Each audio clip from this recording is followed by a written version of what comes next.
mapping goal pada hari Isnin 26 hari bulan Januari 2026. Okey, goal nak bagi duit raya Cina awal. Dia macam ni. Yang pertama sekali, korang pergi dekat 1 hour. 1 hour kat sini, korang tengok dia memang uptrend. Tengok moving average ni pun korang dah tahu dia uptrend. So, apa yang perlu korang buat adalah buatkan zone saja. So, hari Isnin ni, okay, so apa yang korang perlu buat, makin dekat sini, satu resistance dekat sini. Bawah dekat sini, nampak dekat sini, buatkan satu zone dekat sini. So, di sini, korang buatkan satu zone dekat sini. Dan juga dekat bawah di sini, dekat pucuk ni, korang jangan lupa, orang selalu lupa, dekat sini ada harga dekat sini, zone dekat sini.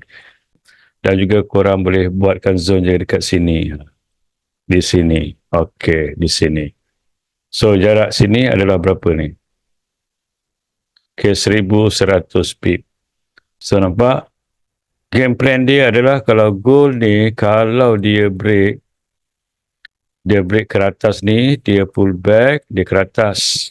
Okey, dan ada kalanya dapat dekat sini, dia akan turun dekat sini, okey, dia cari order dekat bawah sini, ada breakout dan kemudian dia akan naik ke atas. Macam ni. So, apa yang korang perlu buat adalah pergi kepada M15. So, ini game plan dia. Kita nak mencari buy saja. Okay, korang nak sell, korang punya pasal. Yang main fokus adalah buy. So, game plan dia adalah saya nak tunggu dia bawah sebenarnya. Turun dia, tunggu dia bawah ni baru sedap buy. Sampai ke bawah, kat mana kita tunggu saja. Ada breakout buy dekat M15 ni, baru saya akan buy. Okay. Seandainya hari Isnin, dia naik dekat sini, korang jangan buy dulu. Okay. Tunggu dia turun dulu. Dia buat satu retracement dulu. Ambil order dekat bawah dekat sini.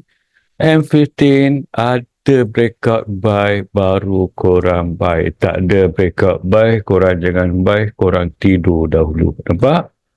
Okay. Korang tidur dahulu. Tunggu sehingga ada breakout buy.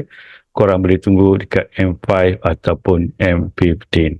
Okay. Sebab goal ni, keberangkalian dia akan terus memuncak 5,500 sehingga ke 6,000. Right? Itu saja yang saya nak kongsi dengan korang.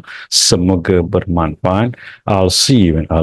Assalamualaikum.